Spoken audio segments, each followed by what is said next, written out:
안녕하세요. 오늘도 사연 살롱을 찾아주셔서 감사합니다. 3년 결혼 생활 동안 볼 꼴 못 볼 꼴 다 보고 끝을 낸 30대 여성이에요. 세상에서 제일 못난 사람이 자신과 가장 가까운 사람을 웃음거리로 만드는 인간이라던데 제 남편이 바로 그런 인간이었거든요. 돌이켜보면 지난 시간을 어떻게 버티고 살아왔나 싶어요. 가난 때문에 손가락질 받고 살았던 어린 시절보다 배불리 먹고 살았던 지난 3년이 제게는 더 지옥 같았거든요. 전 대학생 때까지 기초생활수급자로 살았어요. 제가 대학교를 졸업하고 취직해 돈을 벌기 시작하고서야 겨우 그 생활을 벗어날 수 있었어요. 저희 부모님은 도배사였어요. 실력이 좋아서 어지간한 직장인들보다 수입이 더 좋으셨어요. 하지만 워낙 없이 시작한 결혼이라서 단칸방을 전전하며 살아야 했어요. 그러다 제가 초등학교 3학년이 되면서 집 형편이 나아진 덕에 방 2개짜리 집으로 이사를 가게 되었죠. 이제는 친구를 집에 데려올 수 있다는 생각에 얼마나 기뻤는지 몰라요. 하지만 기쁨도 잠시. 아빠가 뺑소니 사고를 당하는 바람에 다리를 심하게 다치셨고 수술비에 병원비까지 대느라 다시 단칸방 신세를 지게 되었어요. 사고 때문에 다리를 절게 된 아빠는 더 이상 도비일도 할 수 없었고 엄마 혼자 돈을 벌어야 했어요. 매사 긍정적이던 아빠는 사고 이후 많이 변하셨어요. 평소엔 자주 드시지 않던 술을 매일 끼고 살게 되었고 술에 취해 엄마한테 화풀이를 해댔죠. 좁은 단칸방에서 저녁만 되면 아빠가 엄마에게 모질게 대하는 모습을 보며 차라리 아빠가 사라졌으면 좋겠다는 생각까지 했어요. 그런데 제 바램과는 반대로 엄마가 사라졌지 뭐예요. 학교에 갔다 돌아와 보니 아빠가 낮부터 술을 마시고 있었어요. 술을 드시면 사나워지는 아빠가 겁나서 조용히 가방을 내려놓고 나가려고 하는데 아빠가 한숨을 푹 쉬시며 제게 그러는 거예요. 너도 아빠가 꼴 보기 싫지? 미안하다. 아빠가 이 모양 이 꼴이라서. 그러더니 눈물이 그렁그렁한 눈으로 저를 바라보시는 거예요. 네 엄마 집 나갔다. 그 말에 심장이 멎는 줄 알았어요. 그 길로 밖으로 달려나와 온 동네를 돌며 엄마를 찾아봤지만 어디에도 엄마는 없었어요. 처음엔 이게 다 아빠 때문이라는 생각에 너무 화가 났고 시간이 조금 지나자 나를 버리고 떠난 엄마가 미웠어요. 아빠가 싫어서 떠난 거라면 적어도 아무 죄 없는 나는 데리고 가야 하는 게 아닌가 생각했으니까요.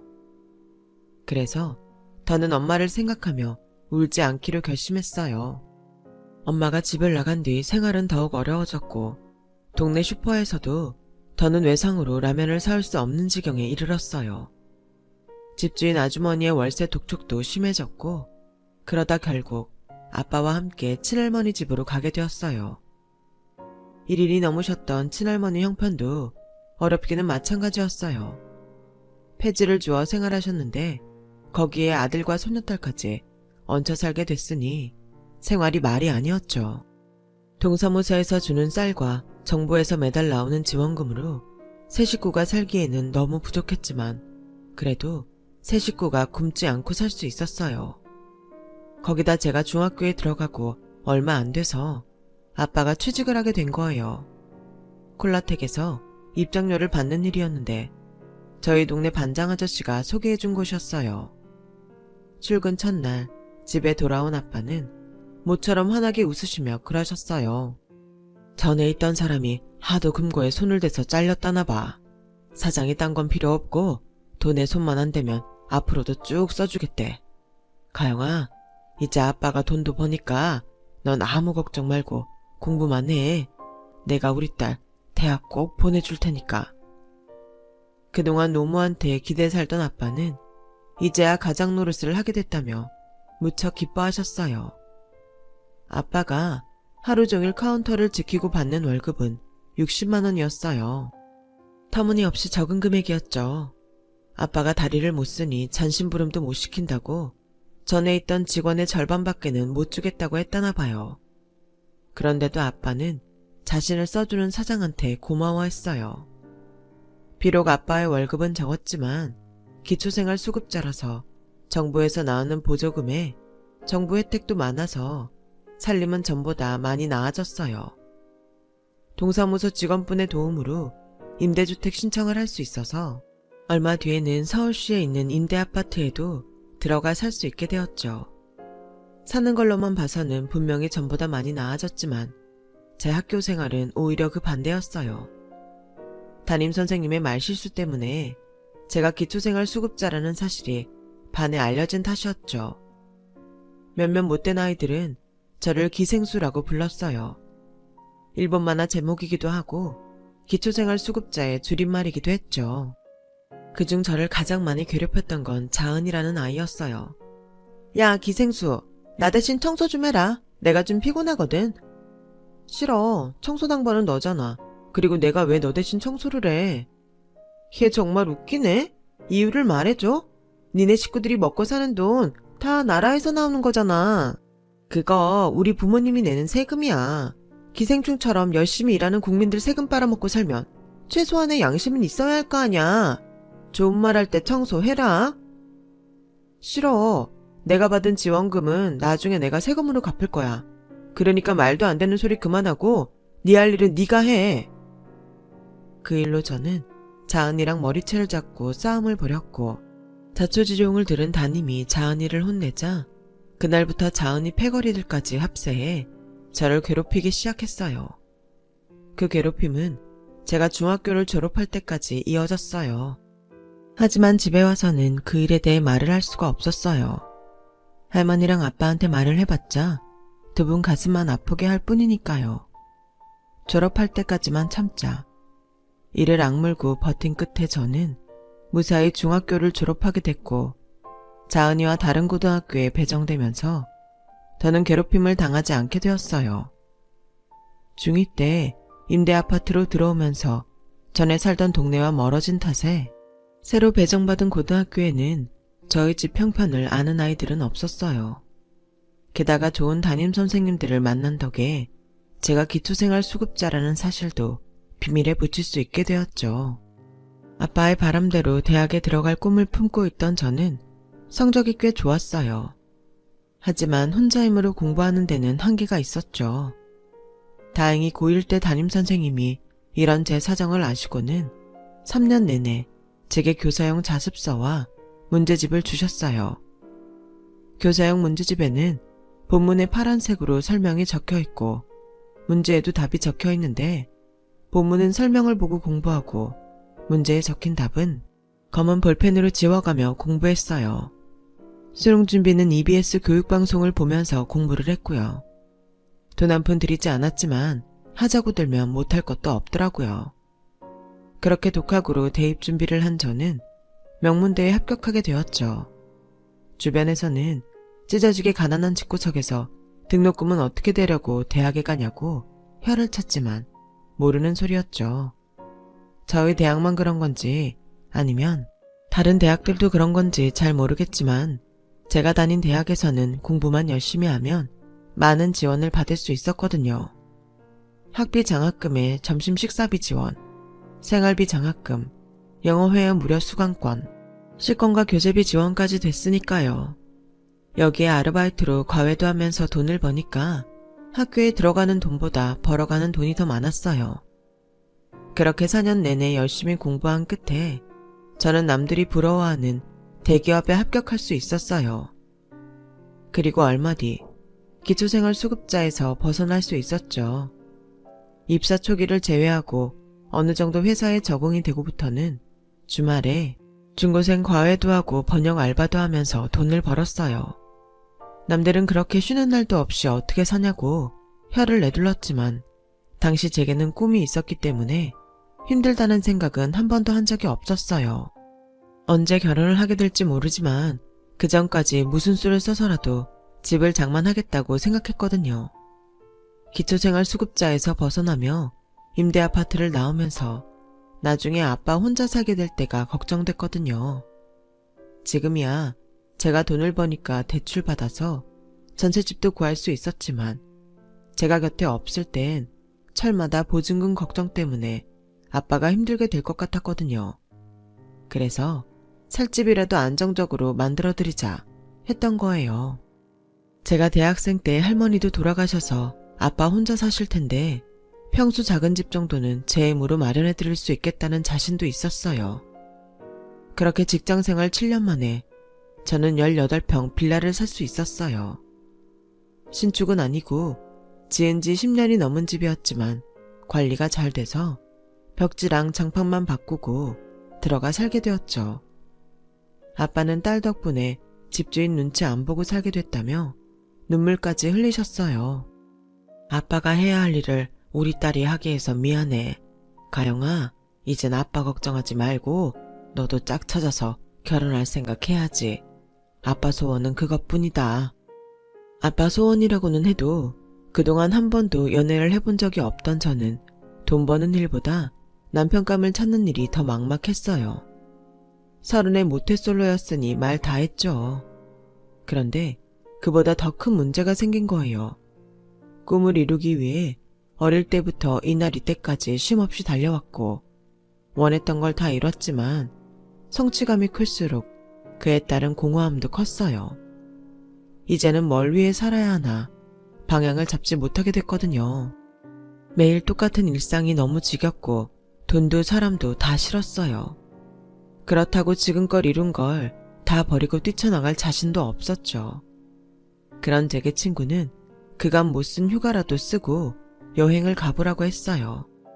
난생 처음 시간과 돈을 들여 여행을 떠났지만 면장도 알아야 해먹는다고 평생 놀아본 적이 없던 저는 그저 돈 내고 시간 까먹는 것뿐이었어요. 그렇게 껍데기만 뒤집어 쓰고 사는 사람처럼 살고 있는데 친구가 결혼을 한다고 청첩장을 보냈더라고요. 친구 결혼식장에 가보니 나 빼고 다들 잘 살고 있는 것 같아서 괜히 마음만 더 우울했어요. 그래서 피로연도 빠지고 나오려는데 누가 저를 부르더라고요. 신랑 대학 동기라며 식장에서 저를 보고 마음에 들었다나요? 자기도 피로연엔 관심이 없다며 둘이 따로 놀자고 하더라고요. 큰 기대 없이 시간이나 때울 생각으로 그러자고 했죠. 남자는 젊은 나이에 자기 병원까지 가지고 있는 한의사였어요. 같이 맥주를 마시는 동안에 제 맥도 짚어주고 제 몸에 맞는 음식들을 알려주었죠. 그러면서 언제 시간 되면 자기 병원에 오라고 했어요. 기가 많이 약해진 것 같다며 자기가 공짜로 한약을 한 재 지어주겠다고요. 그땐 그냥 빈말인 줄 알았는데 며칠 뒤 회사로 전화를 했더라고요. 솔직히 조금 놀랐어요. 공짜 한약 주겠다고 굳이 전화까지 한다니 이해가 안 갔거든요. 그래서 간 김에 아빠 보약이나 한 재 지어와야겠다 싶어서 갔어요. 가보니 목도 좋고 병원도 좋더라고요. 그런데 간호사들이 저를 보는 눈빛이 좀 야릇하더라고요. 나중에 알고 보니 간호사들은 제가 원장 애인인 줄 알았던 모양이었어요. 마치 원장 사모님처럼 깍듯한 대접을 받고 거기다 한약도 한 재 공짜로 얻어서 집으로 돌아오는데 기분이 꽤 좋더라고요. 지금껏 살면서 사람들 앞에서 고개 숙이고 조롱과 멸시만 받아왔던 제가 누군가에게 대접을 받는다는 게 어색하면서도 뿌듯했거든요. 친구들을 만나서 떠들고 놀다가 집에 돌아올 때면 늘 제 자신이 초라해서 미칠 것 같았어요.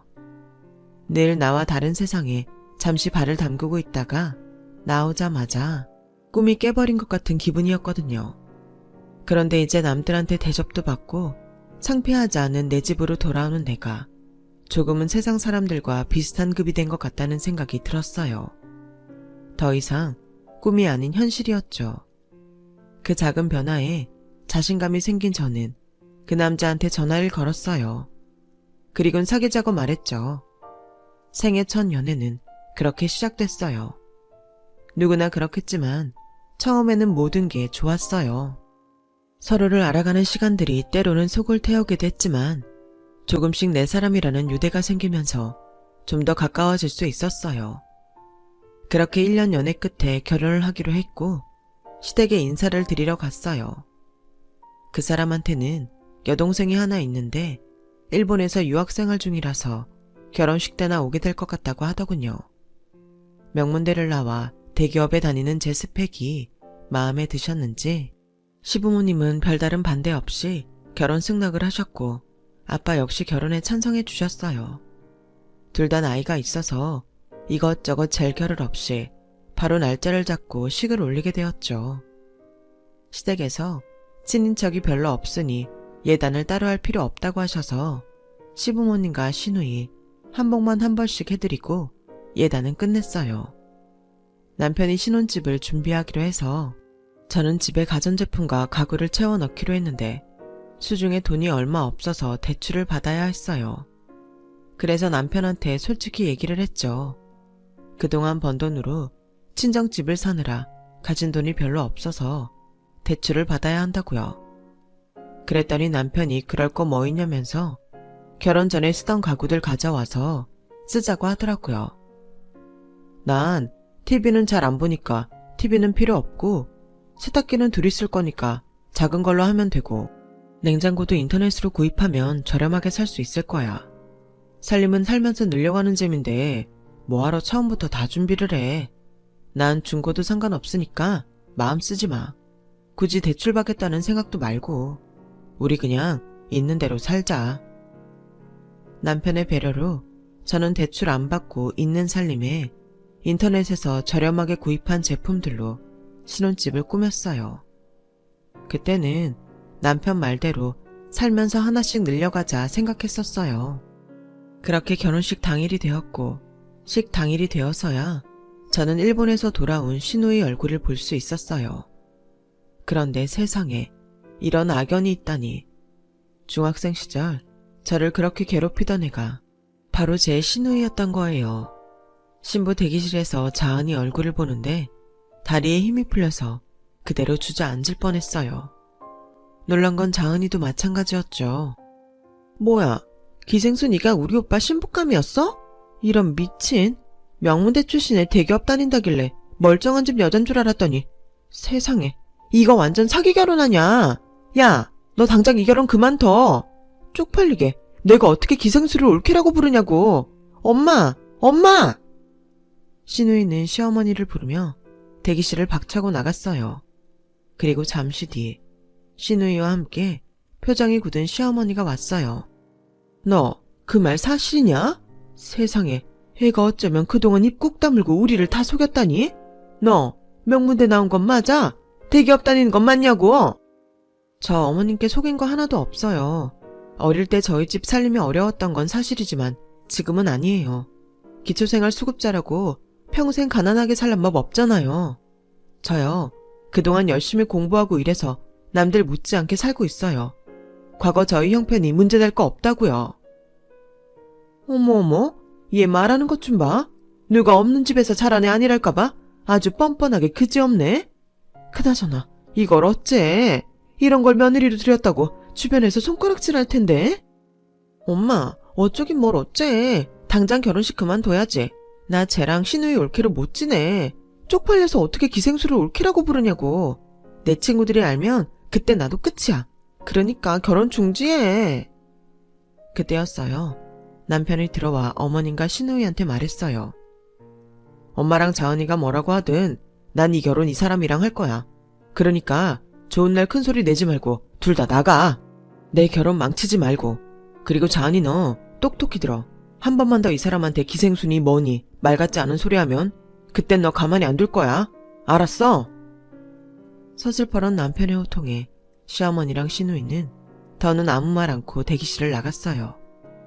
이미 저는 얼굴이 하얗게 질려서 손가락이 바들바들 떨리고 있었고 서 있을 힘도 없었어요.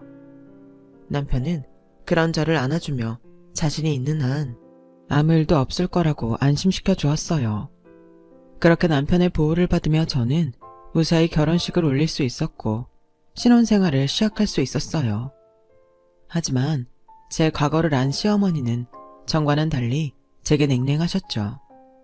전에는 친구분들한테 당신 며느리가 대기업에 다닌다고 자랑을 하시던 분이 이제는 남의 집 며느리들과 저를 비교하기 바빴어요. 역시 며느리는 있는 집에서 데리고 와야 되는 건데 너도 눈 있으면 봐라. 오여사 며느린 시부모 결혼기념일이라고 유럽 여행권 사다 줬단다. 너 외국 여행은 해봤니? 하긴 쌀 돈도 없어서 나라에서 구일미 타먹던 처지에 무슨. 너 소고기 묵국은 끓일 줄 아니? 소고기를 먹어보기는 했어? 고기도 먹어본 놈이 먹는다고? 평생을 국민 세금으로 동양받아 먹고 살던 네가 알긴 뭘 알겠니? 저리 비켜야. 괜히 비싼 한우 망칠라. 아휴, 내가 전생에 무슨 죄를 지어서 이런 거지 며느리를 들인 건지. 어머님, 무슨 말씀을 그렇게 하세요? 거지라뇨.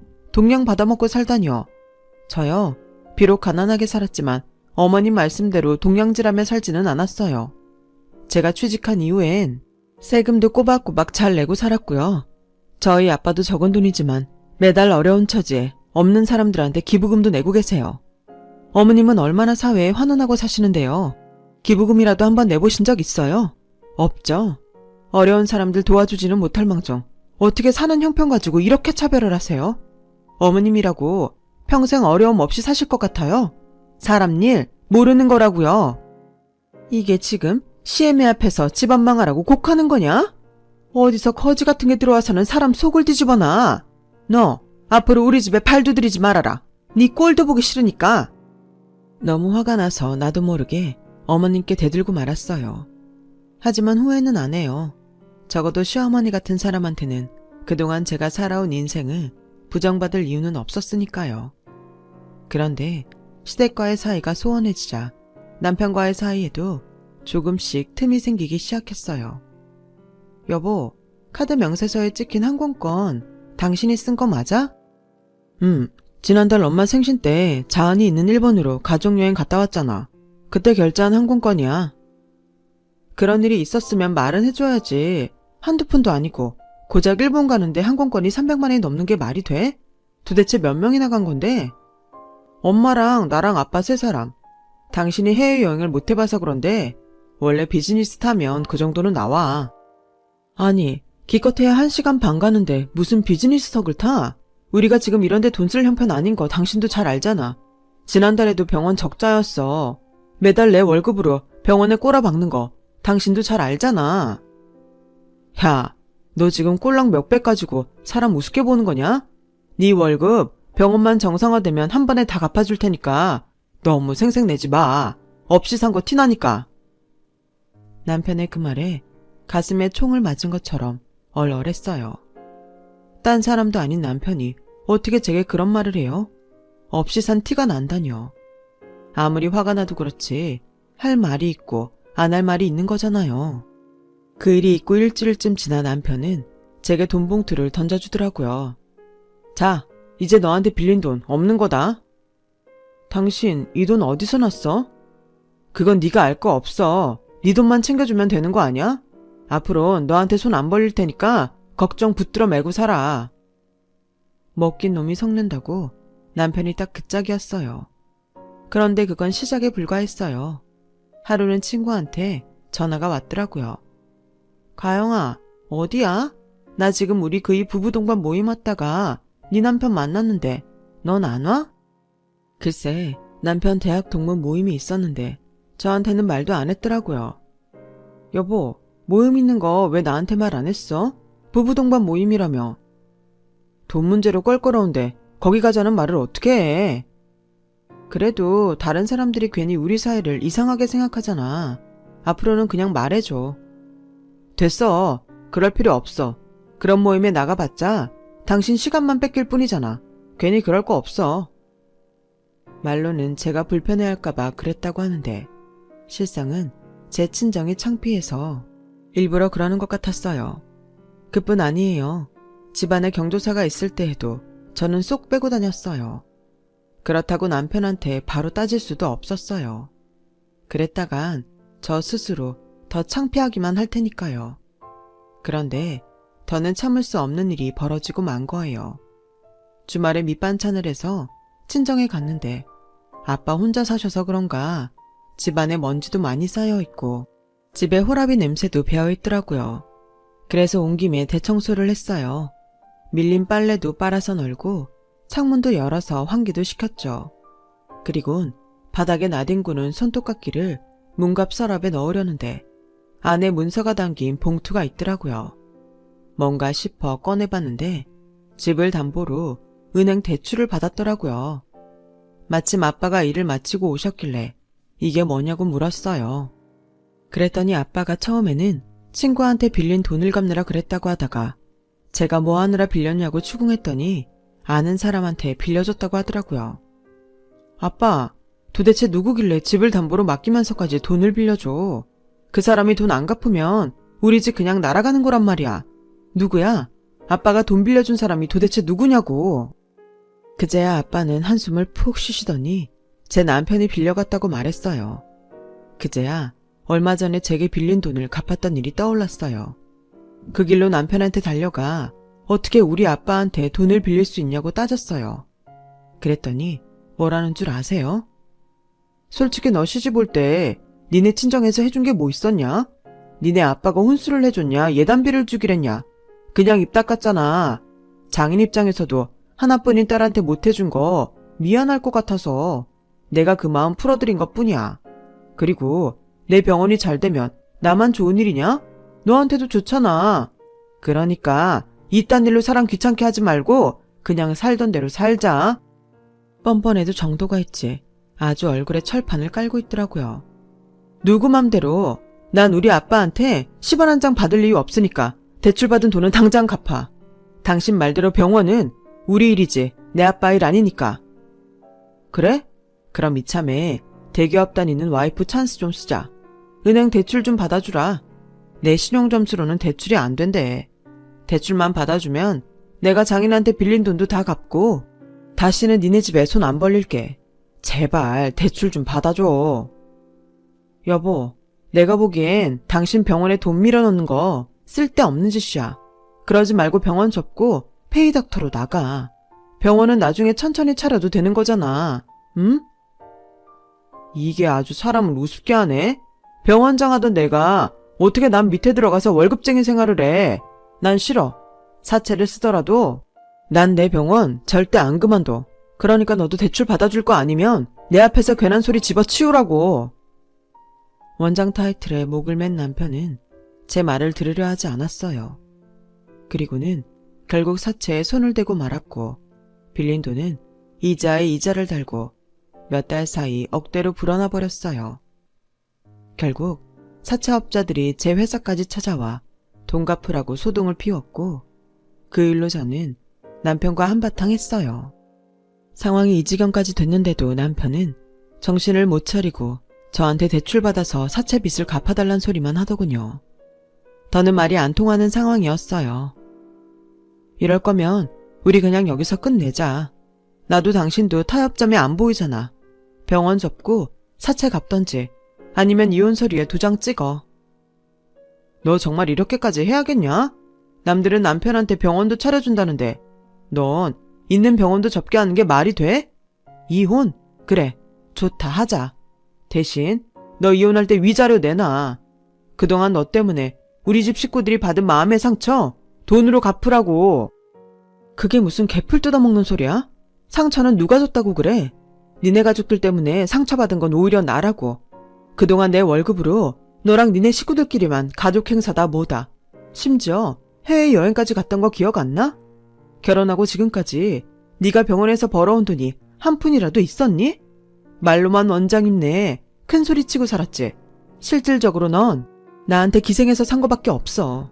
그건 니네 가족도 마찬가지고. 그런데 위자료를 내놓으라고? 그래, 너 말 잘했다. 쿨하게 헤어져 주려고 했는데 나도 너한테 받을 건 받고 끝내야겠다. 그동안 살면서 들어간 생활비랑 니네 식구들이 써제낀 돈들 다 받고 끊을 테니까 너 각오 단단히 해. 남편한테 오만정이 다 떨어진 저는 그날부터 각방을 쓰며 이혼 준비를 했어요. 그런데 이혼 서류에 도장도 찍기 전에 아빠가 콜라텍 건물에서 낙상하는 바람에 세상을 떠나신 거예요. 하나뿐인 아빠를 잃은 저는 세상을 다 잃은 기분이었어요. 어디에도 기댈 곳이 없다 생각했죠. 아빠 장례식이 있는 내내 빈소는 저 혼자 지켰어요. 남편은 이미 이혼하기로 결정한 판에 장인 장례식장을 지킬 이유는 없다며 오지 않겠다고 하더라고요. 그렇게 혼자 아빠 영정사진 앞에 앉아있는데 아빠랑 같이 콜라텍에서 일하는 아주머니 한 분이 제게 와서 서류 봉투를 주시며 그러시더라고요. 아무리 이혼할 판이라 그래도 서류에 도장도 안 찍었는데 장인 장례식장에 안 나타나는 걸 보니 네 아빠가 왜 나한테 이걸 맡겼는지 알겠다. 이거 네 아빠가 살아생전에 나한테 맡겨둔 보험 증서야. 사위 몰래 전해주라고 그러더라고. 일반 보험은 비싸서 못 들고 저렴한 우체국 보험으로 몇 개 들어놓으셨던 모양이야. 당신 잘못되면 너한테 주라고 하더라. 딸 시집가는데 혼수도 못해서 보냈다고 그렇게 우시더니 가는 길에 목숨값을 남겨주시네. 아주머니가 건네주신 보험 증서를 보니 또다시 눈시울이 붉어졌어요. 당신 몸 하나 건사하기 힘들었을 텐데 죽는 순간까지 딸 걱정을 하고 사셨던 아빠한테 너무 죄송했거든요. 보험금 지급은 남편과 이혼을 한 뒤에 지급을 받았어요. 아빠 목숨값인 그 돈을 차마 제가 쓸 수는 없어서 아빠 이름으로 시설에 기부를 했어요. 살면서 우리 가족이 받은 도움을 사회에 환원하는 마음으로요. 남편과 이혼 소송을 하면서 재산 분할 대신 그동안 시댁에 들어간 제 돈을 받는 걸로 끝냈어요. 어차피 남편 앞으로 사채빚도 많아서 재산 분할을 할 것도 없었거든요. 그간 제 돈으로 신나게 써댔던 시댁 식구들은 그걸 토해내려니 배가 아팠는지 끝까지 악담을 퍼붓더군요. 신우이는 제가 기초생활 수급자였다는 사실을 저희 회사 홈페이지에 올려서 망신을 주려다가 되려 저한테 소송을 당해 벌금형에 처해졌죠. 끝까지 막장 드라마 한 편을 찍고서야 저는 남편과 연을 끊을 수 있었어요. 이혼 후 1년이 지난 지금 저는 친정에 들어와 살고 있어요. 하지만 외롭지는 않아요. 제 곁에는 좋은 사람이 생겼거든요. 똥차 가고 벤츠 온다고 이혼 소송을 하면서 제게 도움을 주었던 변호사랑 결혼을 전제로 만나고 있거든요. 그 사람도 한번 결혼에 실패한 전적이 있는 사람이라 서로 신중하게 만나고 있는 중이에요. 친구를 통해 들어보니 전 남편은 끝내 사채로 빌린 돈을 갚지 못해서 병원도 넘어가고 도망자 신세로 살고 있다고 하더군요. 그놈의 원장 타이틀이 뭐라고 스스로 자기 인생을 망친 셈이죠. 학창시절 저를 괴롭혔던 신우이는 결혼을 앞두고 예비시댁에 학교폭력 사실이 알려져서 파혼을 당했다더군요. 이런 걸 보면 악하게 사는 사람은 결국 벌을 받게 되는 것 같아요. 지금 이 순간에도 생활이 어려워서 고통받는 친구들이 있다면 끝까지 포기하지 말고 꿈을 이루기 위해 노력하라는 말을 해주고 싶어요. 내가 나를 포기하지 않는 이상 언젠가 꿈은 이루어질 테니까요. 지금까지 제 사연을 들어주셔서 감사합니다. 건강 조심하시고 복 받으세요. 여러분, 사연 댓글에 응원과 현명한 조언 부탁드려요. 좋아요와 구독은 저에게 큰 힘이 됩니다. 오늘도 좋은 일 가득하세요.